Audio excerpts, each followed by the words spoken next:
Hello everybody. तो कैसे हो? वेलकम बैक हो गया आप सभी का न्यू सेशन के अकॉर्डिंग टू माय पर्सपेक्टिव। अभी मैं यहाँ पर लाइव सेशन कंप्लीट करके आया हूँ और उसका जो रेस्पॉन्स था वो सबसे ज़्यादा बेकार रहा। जैसे मुझे एक्सपेक्ट था उसके अकॉर्डिंग सबसे ज़्यादा बेकार हुआ।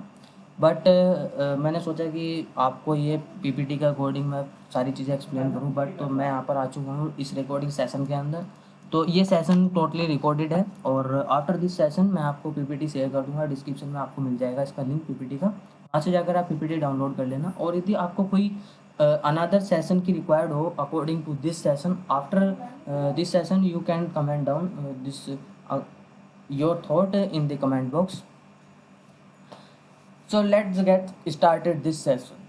So hello everyone. First of all, thanks to join this session. But uh, this session is not live. This session is recorded. So don't worry. So let me introduce myself. I'm Nipun Tyagi from Khajuri Aliapur near Meerut. Basically, I'm pursuing my BTech from MIT Meerut, specialized in information technology, that is IT. Today, I have completed my online session, but this response is very bad and very bad. But I have not any comment on it on this session. So let's get started this session. What is website? यहाँ पर question आता है, what is website? Website is a collections of more than web pages that related your their content in the common domain name that you publish on their local host server. मतलब कि आप जिस server पर उसको host कर रहे हो उस सर्वर के अकॉर्डिंग जो उसका डोमेन नेम है उसके अकॉर्डिंग वो आपकी एक रिलेवेंट इंफॉर्मेशन के साथ वहाँ पर आपकी एक वेब पेज तैयार करा जाता है। ठीक है, वेब पेज जो होते हैं वो बनते हैं आपके से मतलब कॉन्टैक्ट के अकॉर्डिंग बनते हैं। जैसे यहाँ पर वेब पेज की बात करूँ तो होम पेज होता है, होम पेज भी आपका वेब पेज में आ जाता है। अबाउट सेक्शन का जो पेज होता है वो भी आपका वेब पेज के अंदर इंक्लूड होता है। और जितने भी है आपके मेन्यू के साथ साथ ये कॉपीराइट सेक्शन सहित तो जितने भी आपके पेजेस कन्वर्ट मतलब क्रिएट करे जाते हैं किसी भी डेवलपर के थ्रू, तो ये सारी चीज़ें यहाँ पर आ जाती हैं आपकी वेब पेजेस के अंदर। और ये वेब पेजेस जब एक कलेक्शन के साथ कंबाइन होकर मिलते हैं तो तब एक फॉर्मेशन होता है, वहाँ पर वेबसाइट बनती है। ठीक है, तो उस वेबसाइट को यदि हम एक पर्टिकुलर डोमेन नेम के साथ अपने किसी लोकल वेब सर्वर पर होस्ट करते हैं, तो जिस नेम के अकॉर्डिंग हम बेसिकली होस्ट करते हैं डोमेन नेम प्रोवाइड करते हैं। डोमेन नेम एक वर्ड ऐसा है कि जिस वर्ड से आप अपने वेबसाइट को रिप्रेजेंट कर सकते हो इंटरनेट के अंदर, तो उसको बोलते हैं हम वहाँ पर उसको बोलते हैं डोमेन नेम। ठीक है, सो जो टिपिकल और आपने जैसे देखा होगा basically such as news, education, commerce, entertainment और सोशल नेटवर्किंग एक्सेट्रा। जहाँ पर जो ये ऐसे की पॉइंट्स मैंने आपको बताए हैं, की पॉइंट्स यूज़ होते हैं बेसिकली किसी भी एक वेब पेज के अंदर अपने कंटेंट को रिटेन करने के लिए। यहाँ पर ये सारी चीज़ें यूज़ होती है। जैसे कि आप कोई एंटरटेनमेंट वेबसाइट बना रहे हो तो उसमें आप अपने पूरे जो एंटरटेनमेंट रिलेटेड कंटेंट है उसको पेस्ट करोगे। यदि आप कोई ई कॉमर्स वेबसाइट बना रहे हो तो आप किसी शॉपिंग फील्ड के उस पर बना रहे हो, जैसे कि आप नाइकी की कॉपी कर रहे हो, मतलब नाइकी क्लोन बना रहे हो नाइकी की ऑफिशियल वेबसाइट का, तो वहाँ पर आप नाइकी के ऑल जितने भी प्रोडक्ट्स हैं उनको वहाँ पर रिप्रेजेंट करोगे। तो वो सारी चीज़ें वहाँ पर जो पर्टिकुलर जिस भी आप डोमेन नेम को सेलेक्ट कर रहे हो उस डोमेन नेम के अकॉर्डिंग आपका एक कंटेंट तैयार होता है। और जो कंटेंट तैयार होता है वो आपके कुछ इन्हीं उसमें से होता है, एजुकेशन, ई कॉमर्स, एंटरटेनमेंट और सोशल नेटवर्किंग एक्सेट्रा। ठीक है, अब मूव करते हैं अनदर स्लाइड की तरफ। सो यहाँ पर आता है टाइप्स ऑफ वेबसाइट। अभी हमने क्या देखा कि वेबसाइट क्या होता है, कैसे हम वेबसाइट्स को मतलब वेबसाइट पे हम क्या क्या देखते हैं, ये सब चीज़ें हमने देख लिया। उसके बाद हम देखेंगे कि टाइप्स ऑफ वेबसाइट्स के अंदर क्या क्या आता है। तो भैया पहला आता है आपका स्टैटिक वेबसाइट, दूसरा होता है dynamic website.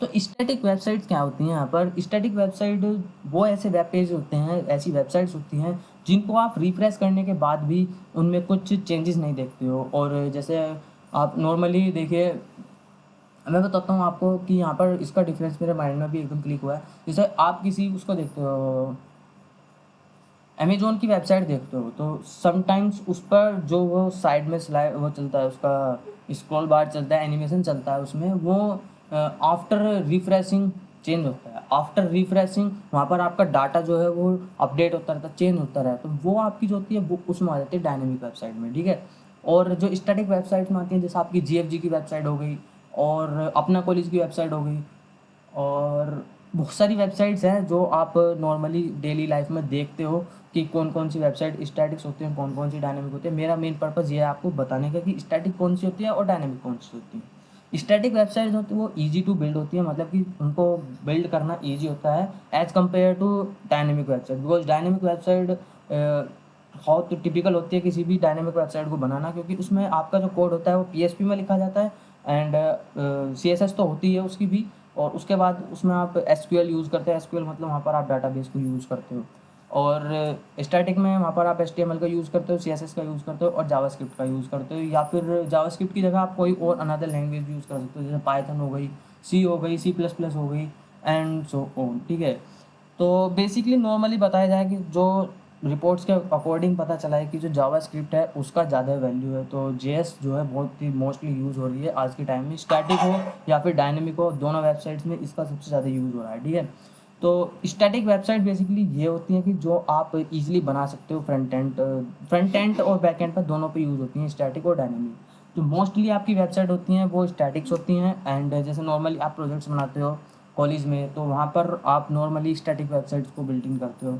And sometimes college में जब आप लास्ट ईयर में होते हो या फिर सेकेंड लास्ट ईयर में होते हो, तो आपको वहाँ पर एक बिग प्रोजेक्ट बनाना होता है, जैसे कि किसी भी फील्ड में, मान लीजिए वेब डी में, ऐप डी में, किसी भी फील्ड में आपको एक प्रोजेक्ट बनाना होता है। तो उसमें यदि आप वेब डी में बना रहे हो तो वहाँ पर आपको एक बिग प्रोजेक्ट बनाना होता है, मतलब कि आपको डायनेमिक वेबसाइट बनानी होती है, क्योंकि स्टैटिक वेबसाइट तो एक नॉर्मली वेबसाइट होती है, इसको तो कोई भी एक फ्रेशर भी इजीली इसको बिल्डिंग कर सकता है।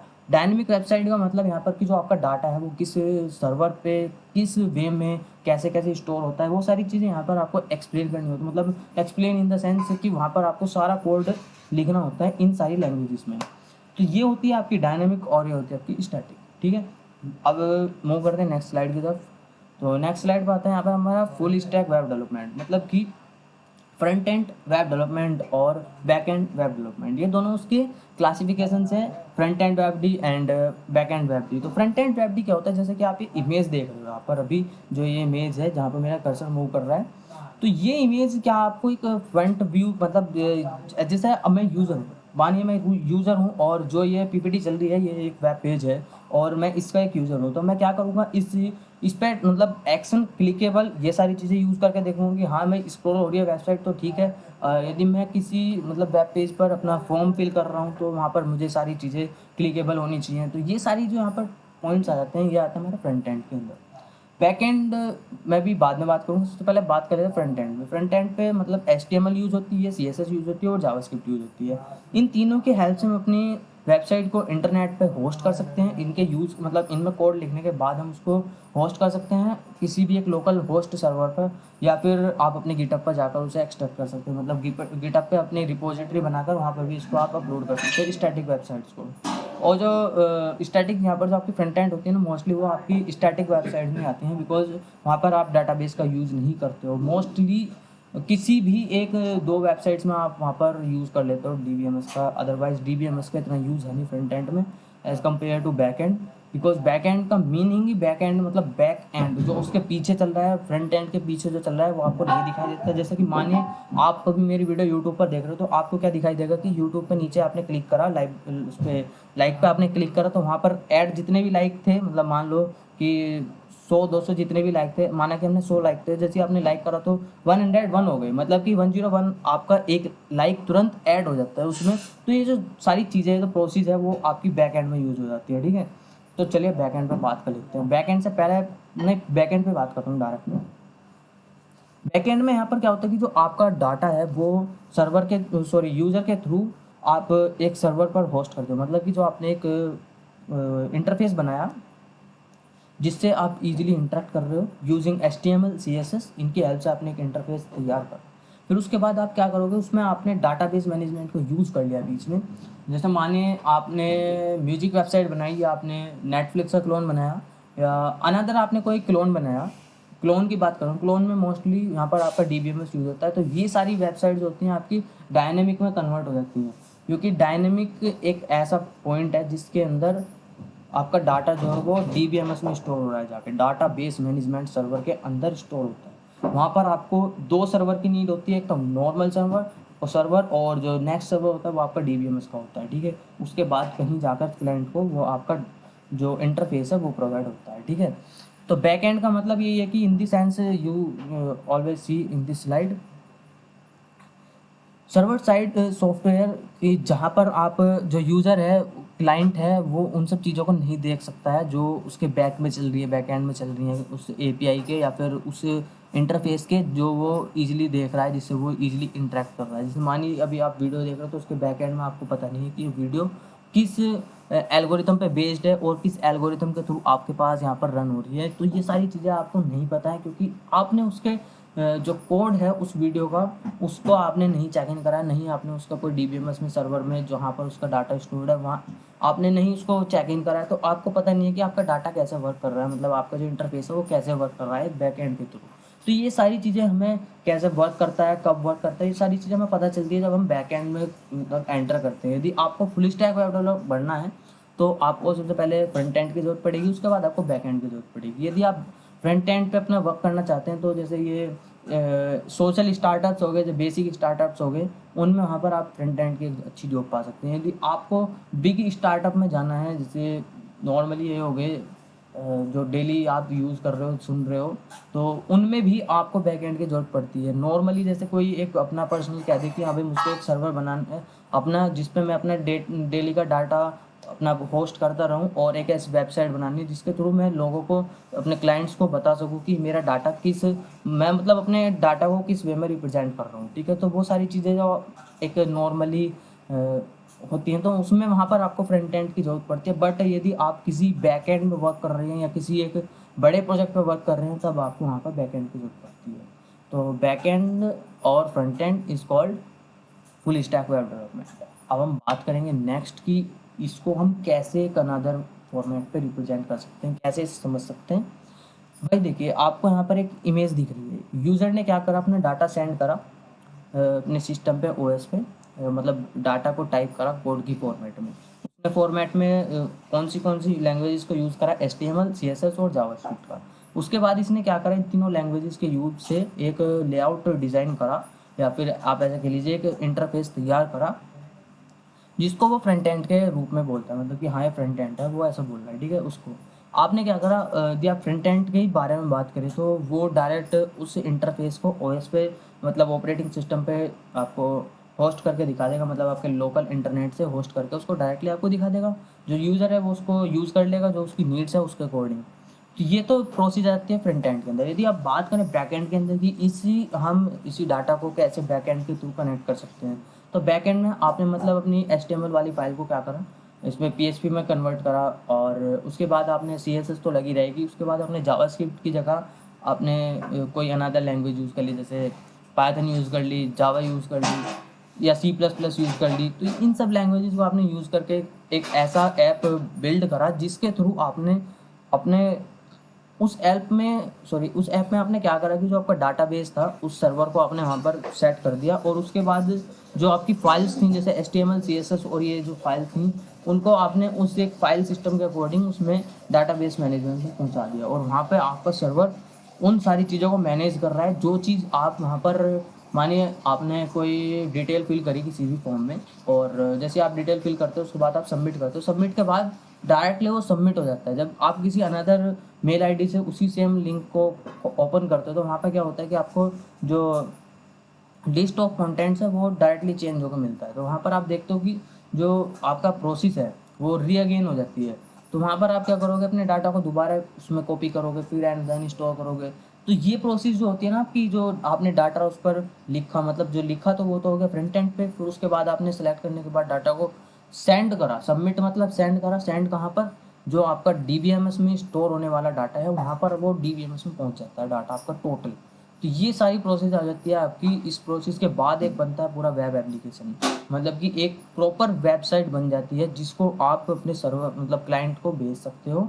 वो एक आपकी वेब पेज कम्प्लीटली तैयार होकर आपके पास रेडी है, ठीक है। उसके बाद अब हम चलेंगे कि इसमें HTML, CSS, जावास्क्रिप्ट को क्यों यूज़ करा जाता है, क्या यूज़ है इनका और कहाँ पर यूज़ होता है। तो भाई बेसिकली HTML, CSS और जावास्क्रिप्ट तीनों यूज़ होती हैं उसमें फ्रंट एंड में भी और बैक एंड में भी। तो बैक एंड में कुछ अनदर लैंग्वेजेस भी यूज़ होती है लाइक PHP, SQL और अनदर बहुत सारी है, नोट JS, रिएक्ट JS, ये सारी चीज़ें भी उसमें यूज़ होती हैं बैक एंड में, ठीक है।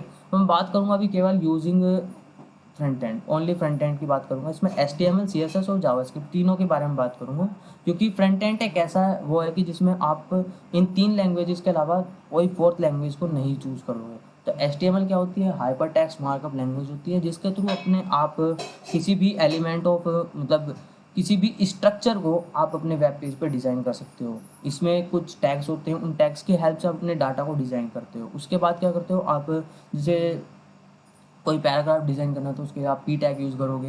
हेडिंग डिज़ाइन करनी है तो उसके लिए आप H1, H2, H3, जो हेडिंग होती है वो H1 से H6 तक होती हैं। तो ये सारी चीज़ें आपको यहाँ पर इसमें देखने को मिलती हैं HTML में। तो ये थ्योरी है कुछ, इसकी आप पढ़ लेना एक बार, इसको चेक इन कर लेना। उसके बाद आते हैं हम CSS के बारे में। व्हाट इज CSS होती है कैस्केडिंग स्टाइल शीट। मतलब इसके जो फुल फॉर्म है उससे ही आपको क्लियरली एक्सप्लेन होता है कि जो आपकी CSS है वो क्या वर्क करने वाली है यहाँ पर आपकी HTML फाइल के ऊपर। तो HTML फाइल के ऊपर वो क्या करेगी, जो आपका लेआउट है वो नॉर्मली आपने देखा होगा जब आप मतलब CSS रिमूव कर देते हो तो आपका डाटा एक विदाउट अरेंजिंग ऑर्डर में आ जाता है, कहीं कुछ कहीं कुछ कहीं कुछ, ये सारी चीज़ें ऐसे मैनेज हो जाती हैं। तो हम CSS में क्या करते हैं, किसी भी डाटा को मतलब ऐसे सिस्टमेटिक मेथड के अकॉर्डिंग उसको अरेंज करते हैं और उसके बैकग्राउंड को चेंज करते हैं, उसकी स्टाइलिंग को चेंज करते हैं, उसमें कलरिंग करते हैं। ये सारी चीज़ें हम किससे करते हैं, CSS के हेल्प से करते हैं। उसके बाद हम जावास्क्रिप्ट का क्या यूज़ करेंगे इसमें। तो जावास्क्रिप्ट एक मोस्ट पॉपुलर लैंग्वेज है according to my research as well as according to Wikipedia research.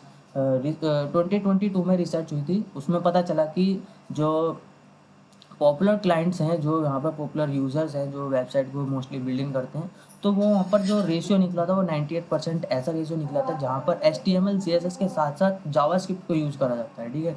तो जावास्क्रिप्ट एक इतनी पॉपुलर लैंग्वेज है कि जिसकी हेल्प से आप अपने किसी भी वेब पेज को ईजिली डिज़ाइन कर सकते हैं और नंबर और जो लाइन्स ऑफ कोड है वो वहाँ पर आपका शॉर्टेज हो जाते हैं as compare to another language. Means that you use to C++, C and another language, then वहाँ पर जो आपका लाइन्स ऑफ कोड है वो as compare to JavaScript more than होता है, ठीक है। तो इसी वजह से यहाँ पर जो यूजर्स है वो इसको यूज़ करते हैं जावास्क्रिप्ट को। और जावास्क्रिप्ट जो होती है बहुत ही सिंपल लैंग्वेज है as compare to me, because it's not if you remember the Java, then you easily switch in JavaScript. So JavaScript का वर्क क्या है, तो जावास्क्रिप्ट का वर्क है कि जब आप वेब पेज को बनाते हो तो बनाने के बाद आपने CSS भी कर दी उसको, मतलब आपने डिज़ाइन भी तैयार कर दिया उसका, आपने लेआउट भी कंप्लीट कर लिया पूरा। अब आप क्या करोगे, जैसे सबमिट का बटन है तो आप चाहते हो कि हाँ भाई हम इस पर अपनी डिटेल फिल करने के बाद सबमिट करें, तो वो डायरेक्ट आपका डाटा सबमिट हो जाए। लॉगिन करना चाह रहे हो आप किसी भी सबमिट पर क्लिक करने के बाद, तो देन वहाँ पर आप जावास्क्रिप्ट का यूज़ करोगे। तो जावास्क्रिप्ट मतलब कि रेस्पॉन्सिव बनाने के लिए आपकी वेबसाइट को, तो यहाँ पर इसको यूज़ करा जाता है जावास्क्रिप्ट को रेस्पॉन्सिव बनाने के लिए, एक्शन परफॉर्मेबल बनाने के लिए और क्लिकेबल बनाने के लिए यहाँ पर यूज़ करा जाता है, ठीक है। अब बात करेंगे बैकएंड वेब डेवलपमेंट में। बैकएंड के बारे में यहाँ पर मैं डिटेल में बात करूँगा, बट यहाँ पर मैं इसकी जो यूजेबल लैंग्वेजेज है जैसे PHP, SQL, इन सभी के बारे में बात नहीं करूँगा इंडिविजुअली। यहाँ पर बात करूँगा पूरे बैकएंड के बारे में, कि बैकएंड मतलब वर्ड से एक्सप्लेन होता है कि बैक और एंड। जैसा आप इस इंटरफेस को देख रहे हो, यहाँ पर आपको दिखाई दे रहा है कि कोई एक API चल रही है और API का मतलब एक इमेज है, उसके बैक में आपकी साइड में दूसरी तरफ यहाँ कोड चल रहा है सेम API का। और API का कोड जो है वो आप टाइम टू टाइम चेंज कर सकते हो, बट जब आपका डाटा स्टोर हो जाता है किसी DBMS सर्वर के अंदर तब आप उसको चेंज नहीं कर सकते, ठीक है। क्योंकि आप चेंज करोगे तो सिर्फ उसमें करोगे स्टैटिक वेबसाइट्स में, और ये जो आपकी API क्लोन्स होते हैं जो बैकएंड में वर्क होता है, वो जो बैकएंड वाली वेबसाइट होती है वो उसमें आ जाती है हमारी डायनेमिक वेबसाइट्स के अंदर। तो ये थ्योरी है, आप उसको एक बार चेक इन कर लेना। Any question regarding this session, regarding this video, then comment down this your comments, and I will completely respond your comments.